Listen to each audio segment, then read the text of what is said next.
It's great to see so many people in this Sun Gallery making memories of these great lectures in this great space. We're going to start by recognizing our land acknowledgement. We respectfully acknowledge the University of Arizona is on the land and territories of indigenous peoples. Today, Arizona is home to 22 federally recognized tribes, with Tucson being home to the Odom and the Yaqui.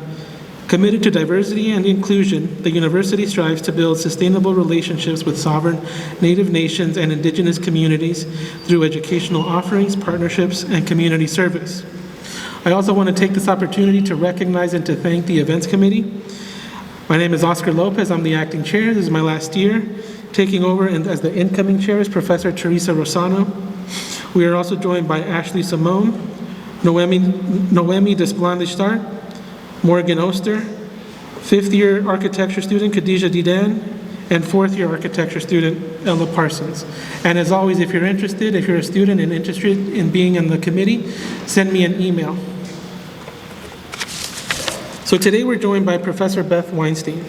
Beth is a registered architect and founded Architecture Agency in 2002 after more than a decade of practice in the offices of Jean Nouveau, Asymptote, SOM, and others. She has coordinated and taught undergraduate and graduate design studios, capstone, critical inquiry, history, theory, and techniques of representation, building technologies, and workshop seminars exploring performance, politics, and public space.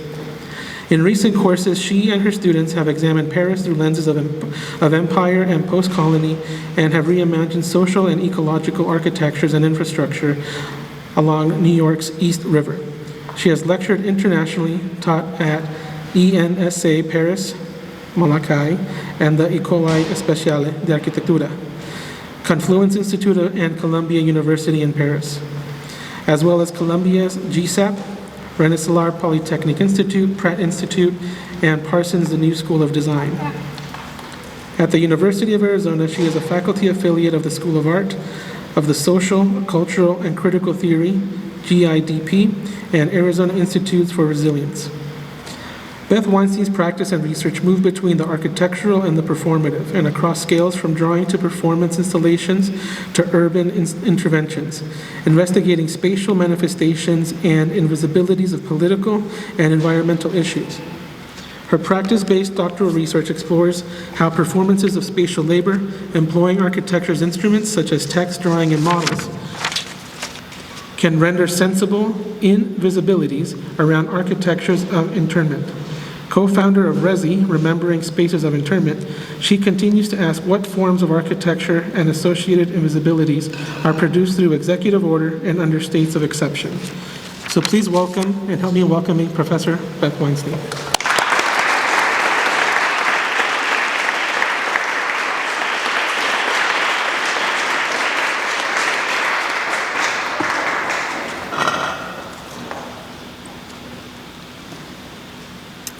Thank you, Oscar, for really generous introduction. Thank you, everybody, for being here. It's great to see the room really full.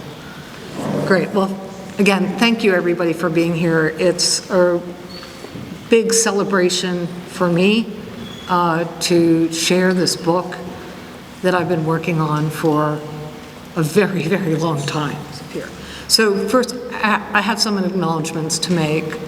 This book was in part supported by a number of grants and systems of support here at the University of Arizona, amongst them a George H. Davis Travel Fellowship that I got way back in 2011, a UA university-wide faculty seed grant that supported my being able to travel and conduct interviews and to inscribe them, again back in like 2011 to 2012 and 13. And more recently, a UA Provost Author Support Fund, which helped pay for some of the images that illustrate the book. In addition, I was fortunate to receive a Graham Foundation grant in, I believe it was 2020, and that was incredibly important to help pay for the assistance of numerous students here in the School of Architecture who produced the gorgeous illustrations that you'll see in the book and on the screen. And I also benefited from a number of residencies that gave me focused time, but also a world of other artists and thinkers to offer feedback as the book was in development. So the talk is going to be organized in 4 parts. The origins of this project, the methods used to develop the book structure, and a little bit, not too much, but just a little bit about theories. So this project, in many ways, you could say, started when I was a student of architecture. I had danced as a young person, and I somehow always knew that there was some kind of relationship between the dancing body and the making of space, but it took me a very, very long time to actually figure out what that might be. But I was fortunate to have 3 really great colleagues while I was a graduate student at Columbia University, and we began making installations. And the 3rd project that we did together was a set for a fellow named Gus Solomons, who unfortunately passed away last year. He had studied architecture at MIT and had also danced with Merce Cunningham. So even though I didn't really know anything about any of that at the time, there was already an affinity, an interest in the abstract generation of movement and really thinking about space and body as being part of a kind of thought continuum. What you're seeing on the screen is what today, or in the book, I describe as a spatial dispositive, a structure that structures the relationships between dancer and dancer, dancer and audience member. At the time, we just thought about it as a wall that was going to divide the nave of St. Mark's on the Bowery, and it was going to split the audience so that they would only see one half of the dance at any one time because of the different materials that we would deploy on this structure that created shadows or opacity or became surfaces that the dancers played with to produce noise. It was the first time I had an inkling that truly architecture and dance were part of a continuum and were potentially complementary. Shortly after that project, Victoria Geibel published this short essay in a journal called Dance Inc., in which she was looking at the work of a number of different architects in collaboration with choreographers. Here you're seeing on the screen on the left, The World Upside Down by Todd Williams and Billy Tien. On the right, Sightline by ADVU squared Z. I'm the U squared W. It was a real honor to have our work as recent graduate school graduates included in this essay, but it was also the beginning of thinking about the fact that there are numerous architects who are exploring the limits of space, or what space might be otherwise if it was developed in dialogue with a choreographer who's also a designer, but a designer working with bodies in space and time. Time passes, decades go by, and in this same space, Sunt Gallery, in 2011, shortly after the passing of Merce Cunningham, once I learned that there was going to be a tour of his work for the period of 2 years after his passing, that they would come to the University of Arizona. And that was an occasion to share with this campus and this community the importance of Merce Cunningham's work. He was one of the most important choreographers of the last century, and he collaborated with some of the most important artists as well. John Cage, Robert Rauschenberg, Jasper Johns, Andy Warhol, Marcel Duchamp. And the last person he collaborated with before he passed in 2009 was architect Benedetta Tagliabue. So when the Legacy Tour came to the U of A, it was an opportunity to say, you guys should all know about the amazing work and the provocative process of Merce Cunningham, but also that he collaborated with an architect, and so did many other choreographers. And so I organized an exhibition, conducted research on all of these collaborations, and here you're seeing the little catalog from that, and the exhibition that filled this space. as a spatialized kind of Merce Cunningham game that students in a studio of mine developed, with little pods for sitting and conversing, but also seats in which to watch short video clips and read about the work by Merce and others. And there were also performances reflecting on Merce. On the right, a piece by Doug Nielsen, and on the left, a reading by local writers and poets reading works by John Cage. At the end of that exhibition, it was very clear to me that I had just scratched the tip of the iceberg and that much more needed to be said about this topic.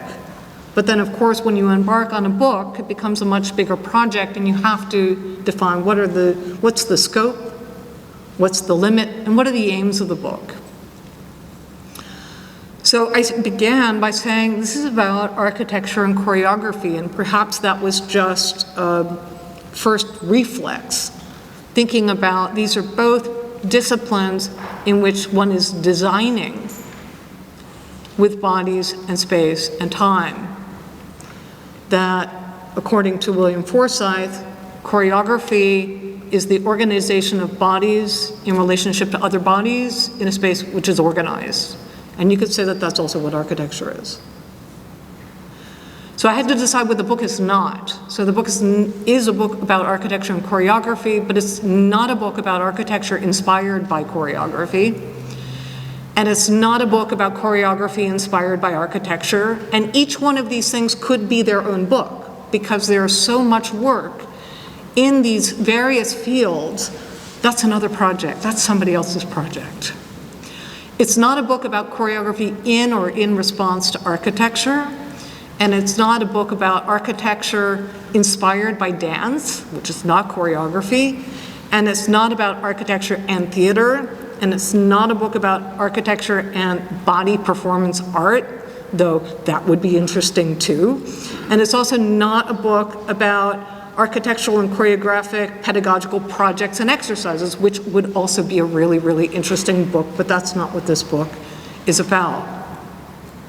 The book is about collaborations between architects and choreographers. And that was one of the most important decisions that I made, was defining what is a collaboration. And so a collaboration is not when I, as an architect, make an environment and invite a dancer to come decorate it with their moving bodies. That is not a collaboration. Nor is a collaboration when a dancer has a dance and just looks for a space to sit it in. That's not really a collaboration either. So I was very interested in the kinds of conversations and dialogues that happen between living architects and living choreographers, entering into an adventure of unknown together to produce something that neither one of them could imagine before they embarked on that project. So that's what architecture and choreography collaborations in dance, space, and time is about. Okay, so methods.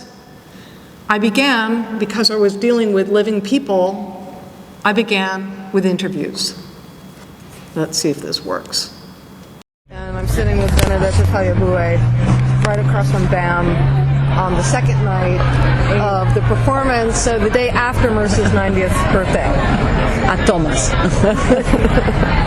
Okay, just to go on record, it's the 9th of December, and I'm with Silas and Reiner. Okay, just wanted to make sure I got that correct. May 20th, New York City. Take a look at that. I'll be right back. Minerva Cafe with Terry O'Connor. So just for the record, it's the 29th of October, and I'm sitting with Wayne McGregor.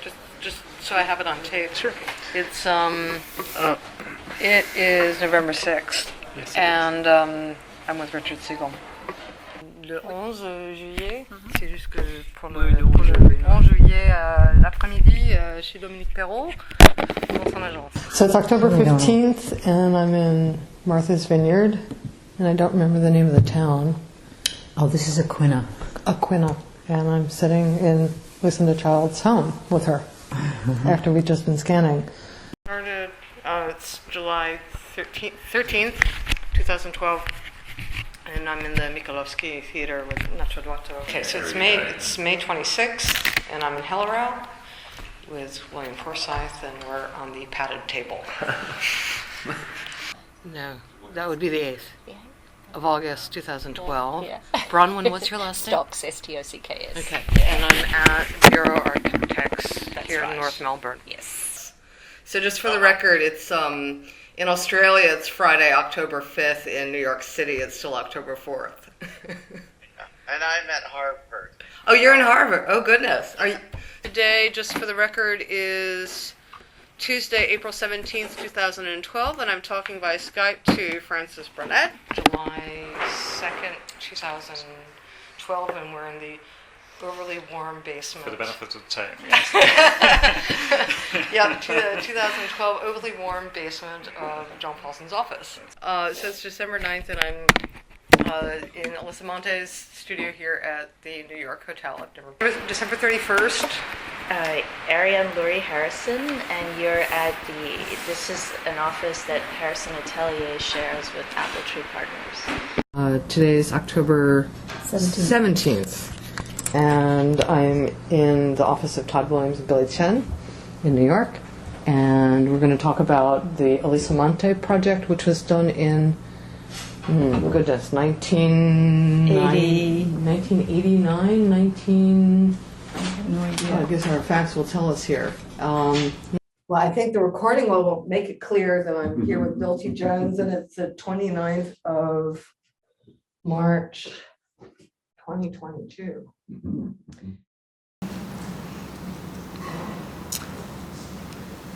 So well over a dozen years of interviews, scribbles on paper, audio recordings with a terrible recording you could hear every time it balanced on the table, with iPhones, on Skype, on Zoom, and in person whenever possible.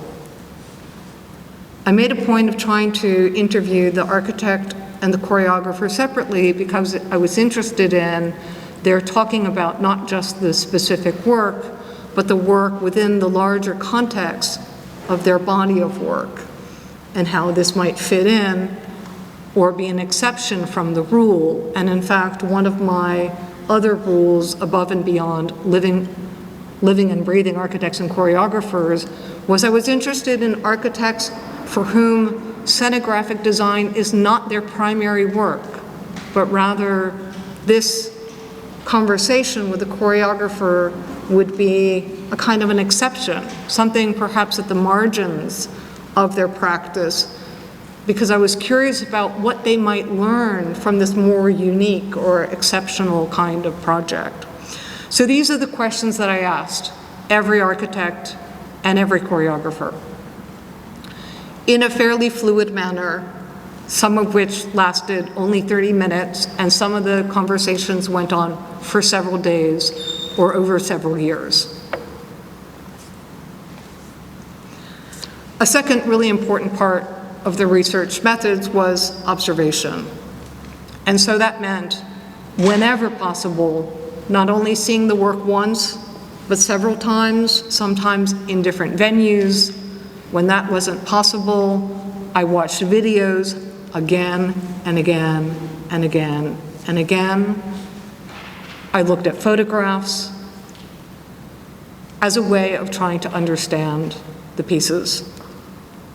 When I attended, I made lots of really illegible scribbles in the dark, many pages with not many lines on them, but something so that I was actively involved in the act of observing.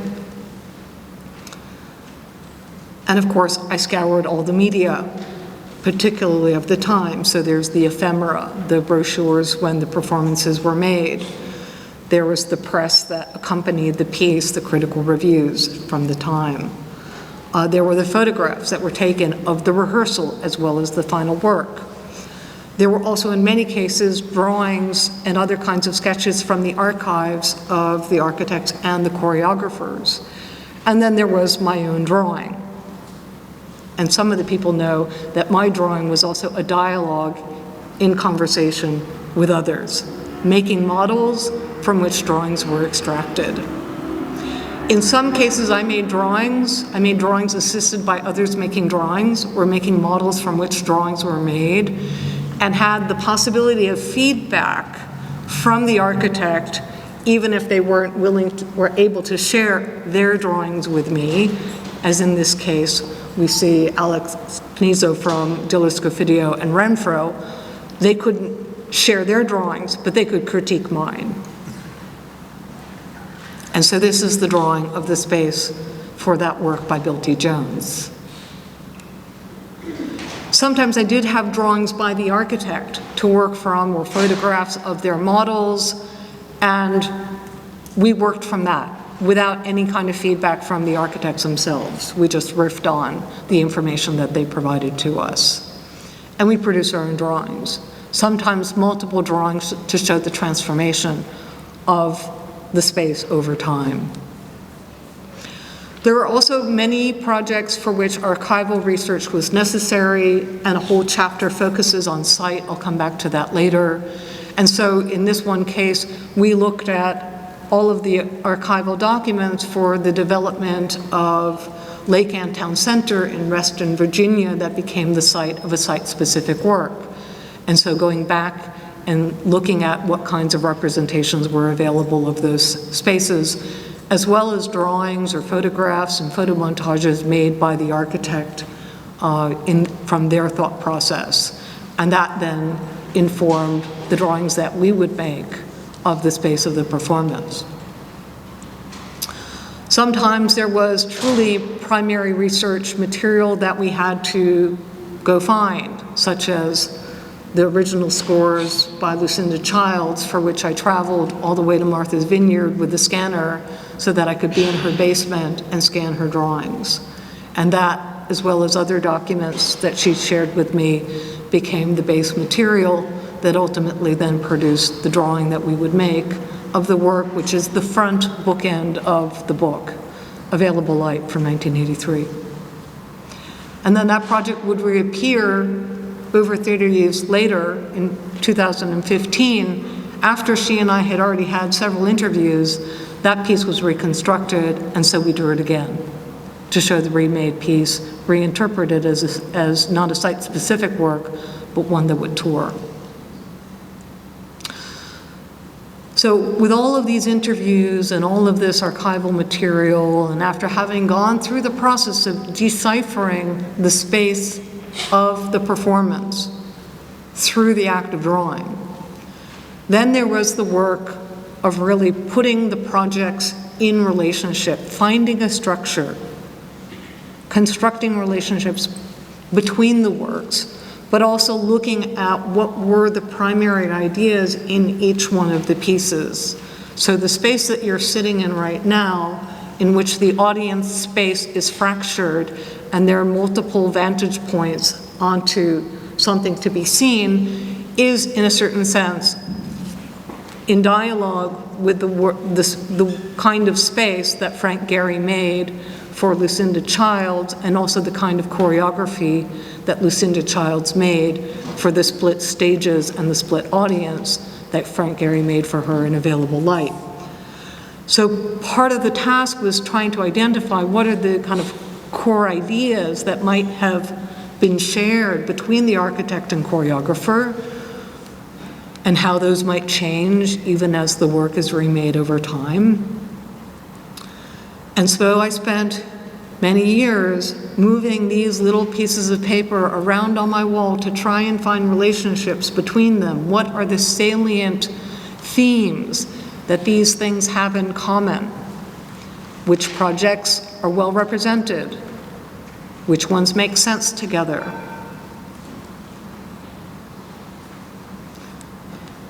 So based on the interviews and the drawings and all the archival material, yes, I was interested in what are the prominent themes of the project, but then what are the emerging themes that arise in the constellation of projects in relationship with one another? And then what other kinds of theories or texts might support those ideas? So the book, in fact, has two different kinds of textures to it.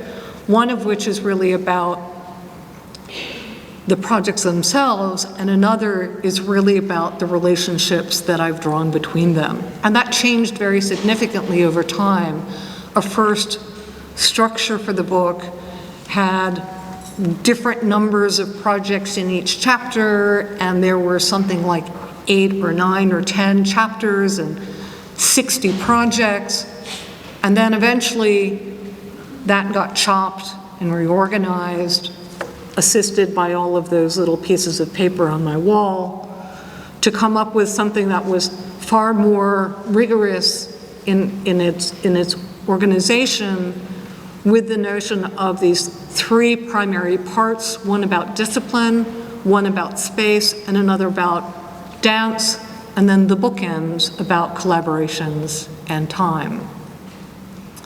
And so this has been the kind of idea diagram that I have been working with and have sketched many times on napkins to friends in this room to explain the kind of logic that would help me keep on track and find the relationships between the works. So there's a certain logic to my madness, but it has to do with the space of the wall in which to pin this up and be able to visualize a book like a drawing. So I would organize these columns on my wall, going from the introductory chapter on collaborations, which you see on the left, and then moving into the pair of chapters that constitute the part on discipline, one in which the projects all, in some ways, were using this collaboration as a way to critically reflect on what are the conventions or the norms of the discipline? What are the conventions and norms of ballet? What are the conventions and norms of architecture, orthographic projection, model building, stereotomic space, feedback loops of digital technologies, and ways in which information is translated and transformed from medium to medium. Another chapter focused on what happens when you actually borrow from other disciplines outside your field, literature, painting, music, or even looking at other buildings and landscapes as the springboard for an idea about a project. Or using sites as the starting point, something that we work with a lot as architects. Or thinking about how a space might formulate a dispositive, a kind of an armature or a setup that in fact scores or conducts the conduct of the dancers or the audience. And then in the final pair, looking at dance, here I was interested in why is it that so many architects are obsessed with making architecture dance? What is it, this will to movement? And what happens when the architecture actually tries to become a dancer amongst dancers? And then what is a dancer anyhow? What is a dancing body? There are so many ideas of what this normate dancing body is, but what happens when that body is an aging body, a disabled body, a cyborg body, a body without organs, a post-human body, or a robot body? How does that force us to reimagine what the dance can be? And while normally a conclusion is just a reflection on everything that's been said before, there were a lot of things that never got discussed, and time, of course, is a critical component, not only in the act of collaboration, but also in performance. And so the conclusion uses the idea of temporalities and thinking about all the different time frames that are part of the pre, during, and post-performance. And through that, starting to reveal some of the, shall we say, inequities or the differential political economy of the making of architecture and the making of dance. So once that structure became clear, only then was it possible to sit down and actually write. And I had written many conference papers and chapters before then, but all of that got thrown in the trash and I started over again once I had the structure.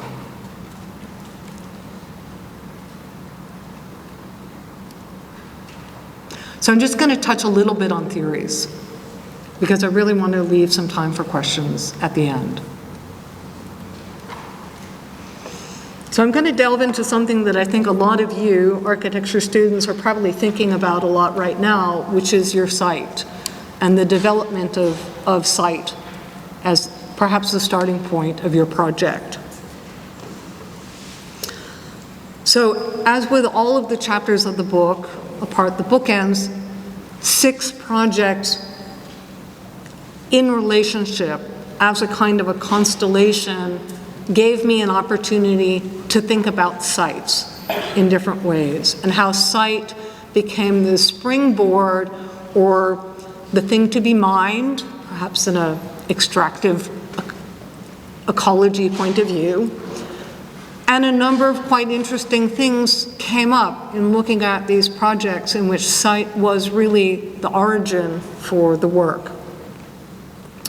So just for instance, we've already looked at the drawing for this work that took place in Reston, Virginia. And here the architect and the choreographer were really interested in both the kind of utopian vision of this planned community and the kind of social spaces and the walkability that were going to be planned. But they also found that they were really interested in all the invisible infrastructures underneath this town, underneath the lake, and all of the things that are kind of underneath what we can see. And so the project utilized the surface of the lake as a kind of a springboard, and then the playful sculptures that were designed by James Rosant and a sculptor, I'm sorry, I'm forgetting his name at the moment. These playful sculptures became objects that invited different playful gestures and also created opportunities to physically and visually relate all around the lake in the center of this town. So we could say here site was a kind of invitation to play, something quite positive, shall we say. Other projects, and I've shared this video clip with students in 435, other projects looked at the kind of structures in place and the kind of power of public and civic architecture that sometimes disenfranchises and marginalizes certain communities. So here the work, which was part of the Chicago Architecture Biennial, a proposal by Brian E. Roberts that was then developed with the South Shore Drill Team and Asher Waldron, who was the choreographer in residence at the time, really looked at who is absent from the public place in downtown Chicago.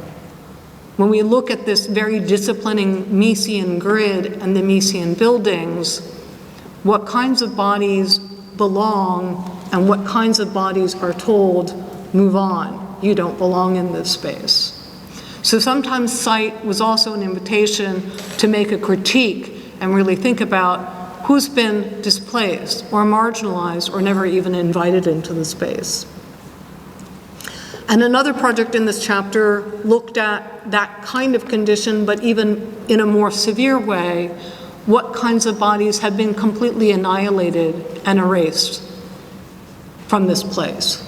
This was a project that looked at the indigenous communities in the southernmost part of Chile and Argentina, and thinking about the landscapes that once were the place where the Saknam and other communities thrived, and then bringing those landscapes through scenographic design elements back to Santiago and to other parts of Chile.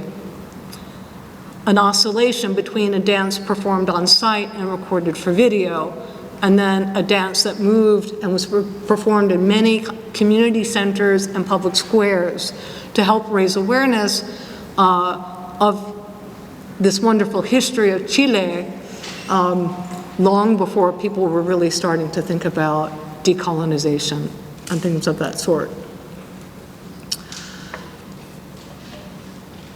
So drawing became an opportunity to reflect on these places and the most salient features that we might want to bring forth.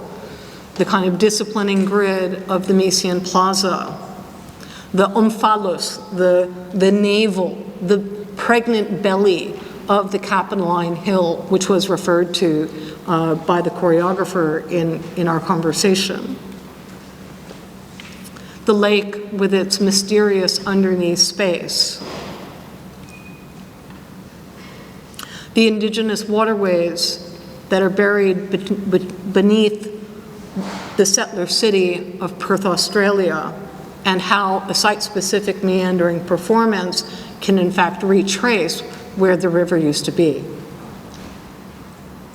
Or a place of indigenous sociability and reconstructing community put back into a settler civic structure as a kind of a critical act. Or this kit of parts that remakes again and again, rewinds the history of what the Selknam and indigenous communities in South Chile lived before the settlers arrived. So these projects raised lots of questions about site and gave me an opportunity to think about site in a transversal way, to think about the way folks like Rosalind Krauss talks about site, or Robert Smithson reflecting on site and non-site, thinking about site-specific performance, which also you could say in the broader spectrum might also include site-sympathetic or site-generic or site-specific theater. And it also raised questions about how does an architect engage in site analysis in a different way from the way a choreographer who makes site-derived work or site-devised work. What does site analysis look like for a choreographer? And how do we, through the act of drawing, both reveal what has been erased in a site, and how does the work in a site be both troubled by the site, by all the difficulties of working with the specificity and the challenges, whether you're talking weather or permitting or crowds or any other kind of thing that might make working on site difficult, but also thinking about how the work troubles the site and how the work can also raise awareness to perhaps troubling paths that have been erased or forgotten. So I've shared with you just the tip of the iceberg of just one chapter. This is a chapter on site. This might be the most heavy of the chapters. Others, I think, are a little bit more playful. So I want to invite you to actually have a look at the book, whether it's at the quick speed of just looking at the beautiful spreads of projects, or whether you want to take a deeper dive into looking at why would architecture want to dance? Or how can a performance actually help us think critically about what architecture is? So I'll stop there and invite questions, and thank you for your attention.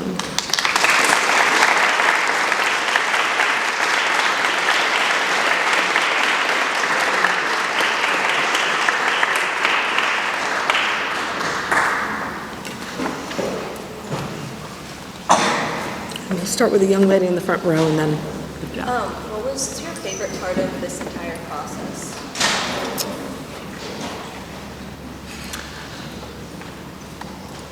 Can you repeat the question for the Yes, yeah, for the folks who are on Zoom. So the question was, what was my favorite part of this process? There have been so many things that have been amazing. Being in a dance studio and watching somebody make space in a totally different way from the way I make space. Learning to let go, seeing how choreographers and dancers build and make space with their bodies in ways that are so ephemeral, and giving into that kind of spontaneity. I think also just when an idea finally clicks and the pieces come together, that's really quite magical. But it's also been amazing making a book project about something that I just truly enjoy, and I really like the people. So that was important.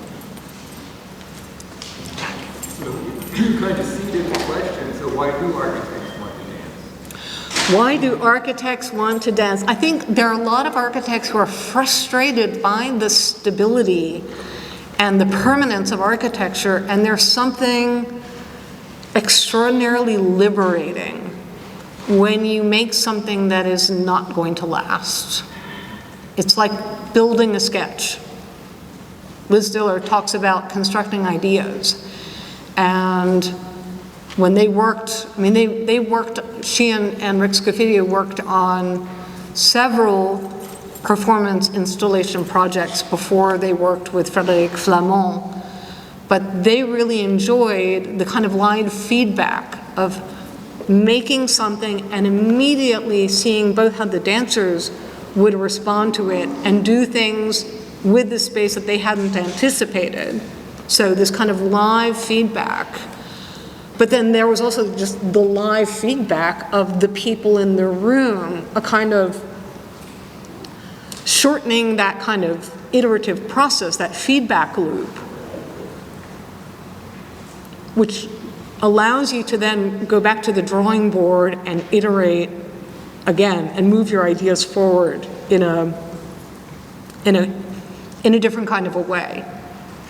I think there are also a lot of architects who, once they realize that they can finally use sky hooks and suspend things, as opposed to having them have solid foundations, it opens up a whole other world of possibilities. There are amazing challenges of making architectures for stage. Many of them have to do with defying gravity and folding up and fitting into a suitcase. And so that's a real challenge.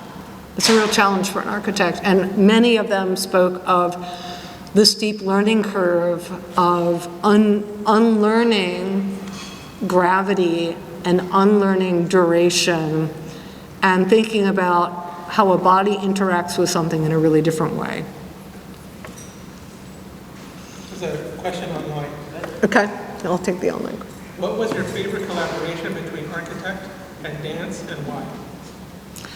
That's the Sophie's Choice question. That's like saying, which is your favorite child? And I've got 40 children here. So, I mean, there are pieces that the more time I've spent thinking about them, the more I feel that they resonate with what I value. As an architect or as a dancer? As a human.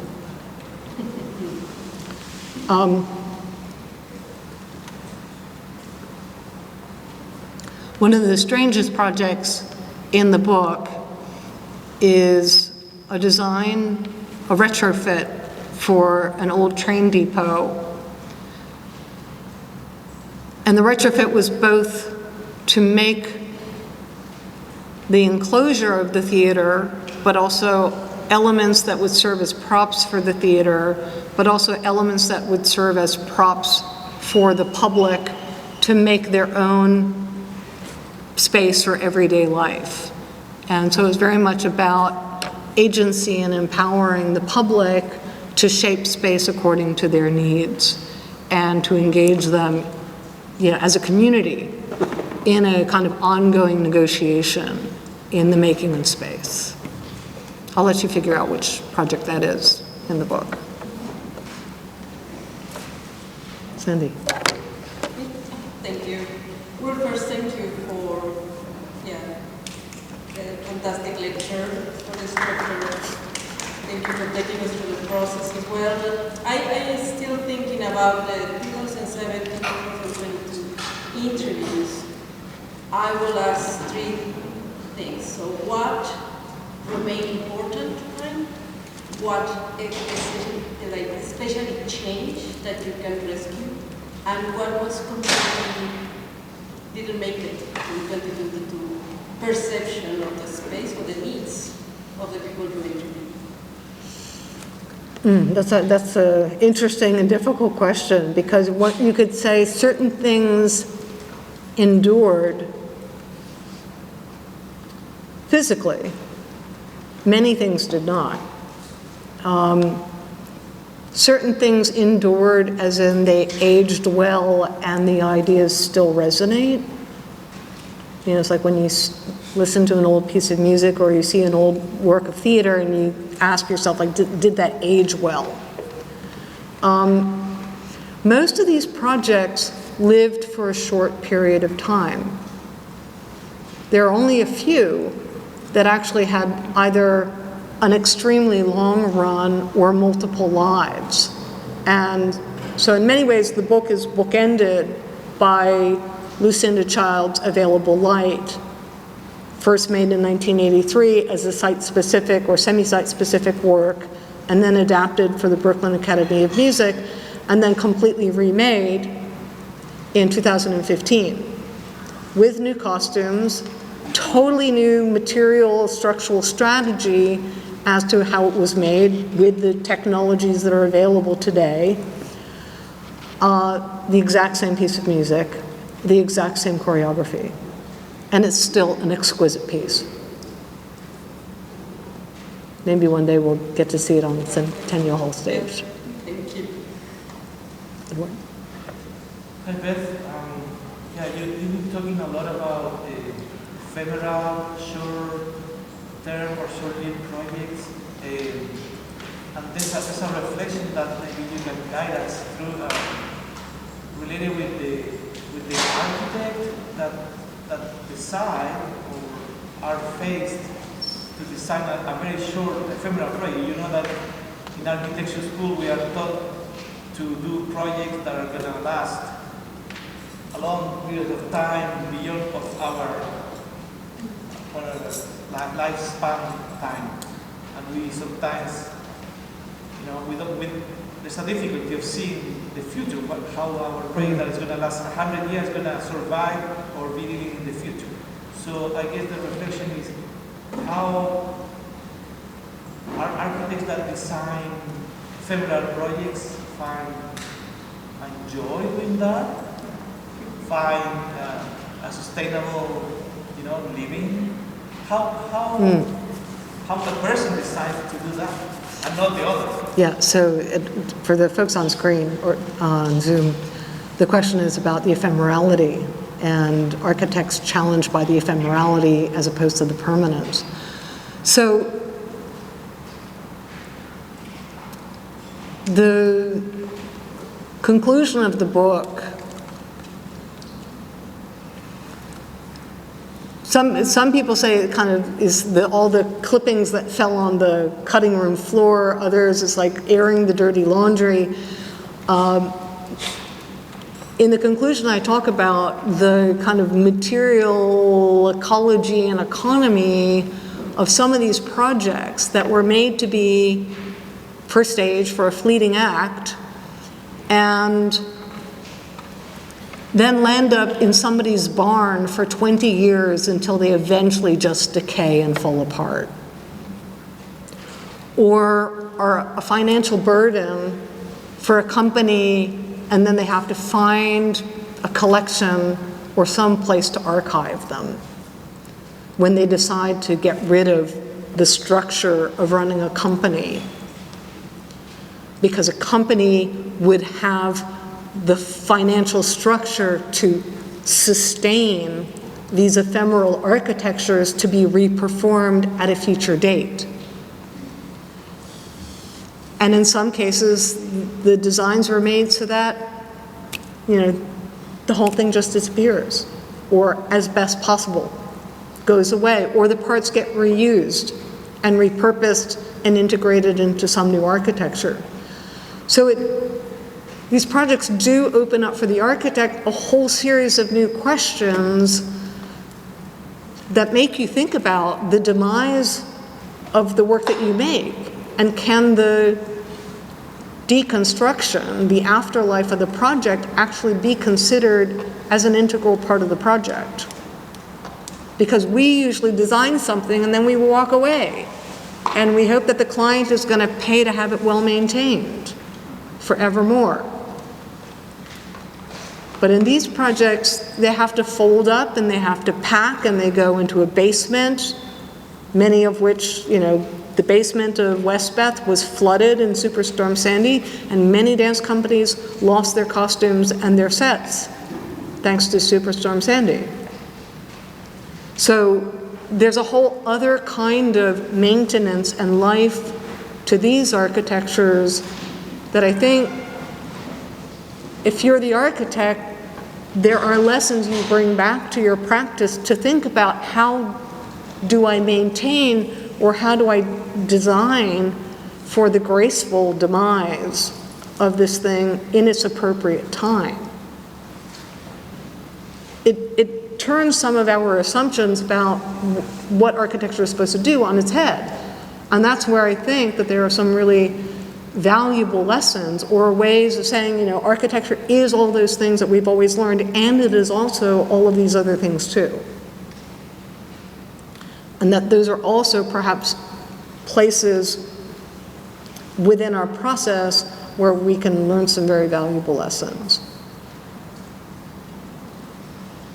Sorry, I've got Arlie had his hand up first, and then I'm going to go over there to that side. Arlie. So you looked at projects and collaborations across several, at least decades. Did you learn anything about how this tradition of collaboration between architects and choreographers has changed, or perhaps where you think it might be headed? Any trends or reactions or responses? So trends about where these collaborations are going over time. Interestingly enough, so if the book project, the kind of starting point is 1983, and we have this massive site-specific construction of 2x4s by Frank Gehry in the space, which is now the temporary contemporary, then the Geffen. Todd Williams and Billy Chen were in the audience, and they observed, it's like, it's static. Maybe we could have the architecture dance. And so they were already at that time thinking about how can the architecture be a mover amongst the dancers. So there are people who are still kind of asking it from the point of view of how can this thing be more than one space? How can it respond? How can it be dynamic and responsive to a series of conditions? And you could say, we ask those questions often in architecture. How do I make an architecture that responds to climate? It adapts, it folds, it unfolds, it unfurls, it shades itself. So those are some of the kinds of questions that I think people are asking. I think in recent years, there's the dialogue that the collaboration creates allows for a kind of critical reflection on one's own discipline. So I think there have been opportunities to think about what are the tools that we're using, or what are the assumptions that we have. What are the assumptions we have about how we draw, or why we draw, or what is a body that is worthy of being on stage and called a dancer. So I think in many ways you could say all of these projects take some kind of critical stance in some way. And if nothing else, just the dialogue has led at least somebody in the collaborations to say, wait a minute, I never thought about bodies, or I never thought about space, or I never thought about time. like this before, and the dialogue really kind of helped push that. I think, one of the questions that I have, the book now being done, is admittedly, many of the projects are from the global north.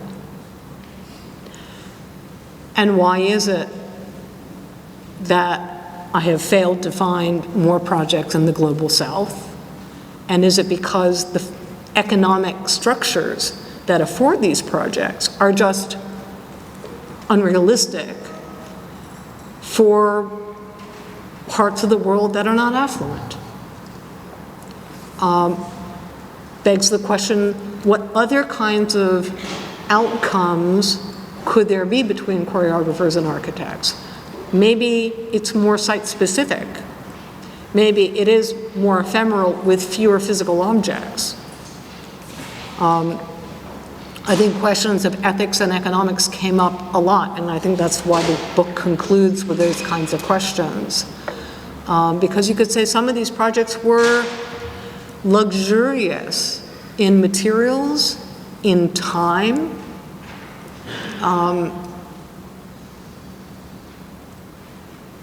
And I think we all know that having a lot of time to make a work is a luxury. That the economic forces, generally speaking, are pushing us to be cranking out the next thing with not a lot of research and not a lot of critical reflection. And these projects were like little bubbles in space and time to think about what else, if I don't have a client in the normal sense of a client, but I have an interlocutor, what other kinds of things might I do with my practice? And so I think these projects are really a luxury in that sense, even if they had low budgets and little physical stuff that was made. Jacqueline.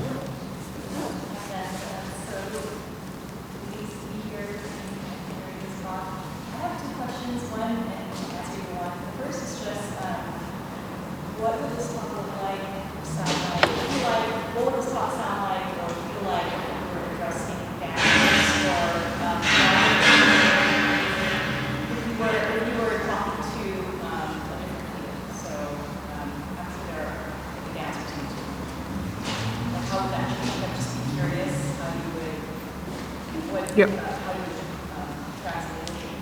Second, just because I was so amazed by your work-making process. You might know why. Just thinking about just that, the length of that, the labor of that, the story of that, and I guess I've never heard of the process of marketing a book, so I just had this sort of thought about labor. Just maybe go towards, and so I invite to maybe talk about the labor of an architect and the labor of the bookkeeper, and also the labor of a dancer in this larger kind of political economy of what labor is able to kind of drive large-scale projects of capital creative construction. So in some ways, I feel like the architect is closer to sort of the hard capital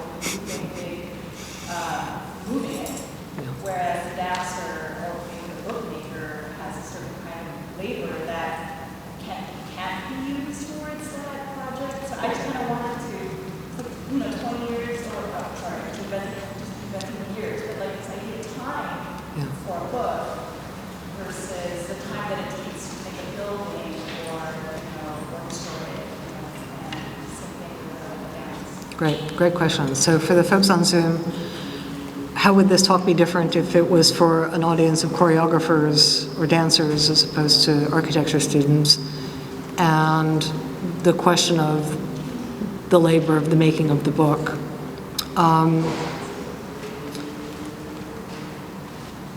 So certainly, the selection of the chapter on site is probably also because we're still in the beginning of a semester or the beginning of an academic year, and I think it's an appropriate moment to really be thinking about site and how many different kinds of site research can we engage in? And that some of these projects are site research, and that I think that that's quite interesting. You know, if I were to, and I hope to, and I expect to share the book with choreographer and dancer friends, the questions might be more about how did architecture present a kind of resistance, something to push against, something that asked for different kinds of questions about what is the space.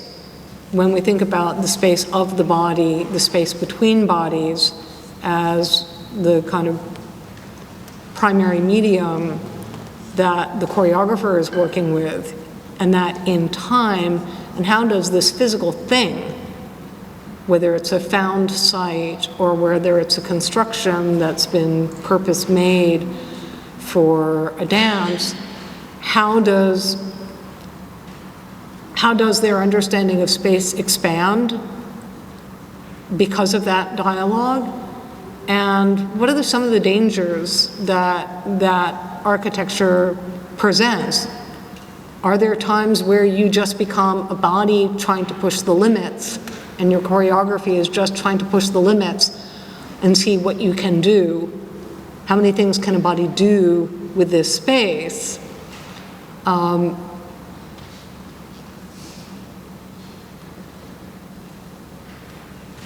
How does the architecture speak back to the dancer? How does it not control? And it's not by accident that the chapter that sits next to the chapter on site is a chapter that really explores architectures that control, or to use a dance thinkers' terms, something that conducts conduct. Something that says, walk this way or be a body this way. And so it takes a critical thinker to say, okay, you architecture want me to be a body this way, but what if I refuse? What if I'm going to mess with what I think you are trying to get me to do, trying to conduct me to do, but I'm going to misbehave? And so I think that that's also something really important to think about. As we're all spatial practitioners. We can also always be a body in a different way other than what the space is telling us to be. In terms of the question of the economy, I can tell you, number one, the investment of time and energy that I have put in building this book, was not efficient. The time investment and the outcome do not make economic sense. This is a labor of love, and anybody can tell you that if they knew me when I was 19, they would have said, oh, well, yes, of course you wrote that book. You were always going to write that book. So it's just, it took me a really long time. I could have designed a lot of buildings in these 12, 14 years. But I felt it was important. I felt I was frustrated by the discourse or lack of discourse about what happens between architecture and choreography. And I wanted to address that gap and contribute something that might push the boundaries of what that conversation might be for the next generations. This will be the last question. So many more good ones. This young man here. I was going to ask, at what point did you decide to write the actual book? Was it just a little passion at the start and you kind of just decided to explore more? So as I said in the introduction, at the time that I mounted the Collaborative Legacy of Bruce Cunningham exhibition in this space, and that exhibition included 7 Cunningham projects and 7 non-Cunningham projects. Already at that time, I was like, this has to become a book. There needs to be a book on this topic. And so I need to get to work kind of identifying all of the potential projects, but then I have to like narrow and say, what are my conditions, what are my criteria for what's in the book and what's not in the book. And I wrote a first book proposal in 2015, and that had 60 case studies in it, and that unwieldy, lopsided, non-equal shaped chapters. And I was offered a contract, which I didn't like, and I turned it down. And I walked away for 4 years, and I did something else. And then I came back to the project, having worked on something really different, but I came back with fresh eyes. I completely revamped the case study list. I chucked many projects, and I found a whole series of new ones, completely reorganized it, way tighter frame, and I benefited from those 4 years of thinking about really different things, and I think that that has given a sharper edge to the book. And believe me, I wanted to start writing right away, but I knew I couldn't write until I had figured out the structure. And then I worked as fast as I possibly could and repeatedly begged my editor for more time. And for me, one of the most important things was to try and get the book done while certain people were still alive. And most of them are. So, thank you.